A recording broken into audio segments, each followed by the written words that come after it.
Rikthimi I aksionit të Inspektoratit Ndërtimor Urbanistik Kombëtar ka shtuar ankthjen e qytetarëve, të cilët kanë banesat e tyre buzëbregut liqenor në Pogradec. Kjo ka ndodhur edhe me familjen nga fshati Piosk, të cilëve vetëm 2 ditë më parë ju është komunikuar se banesa e tyre do të shembet, çka ka shokuar pjesëtarët e kësaj familje.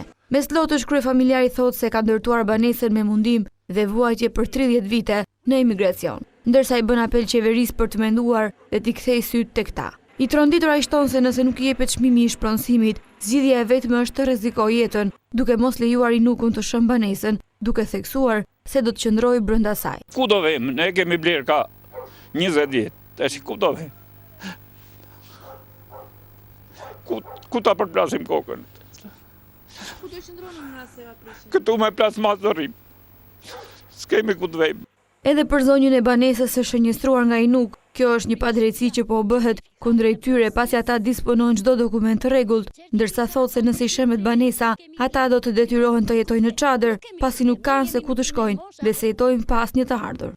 Na kanë ardhur, na kanë thënë të martën duhet ta lëshoni shtëpinë sepse shtëpia do prishet. Neve u çuditëm. Neve këtë shtëpi e kemi bërë me gjak.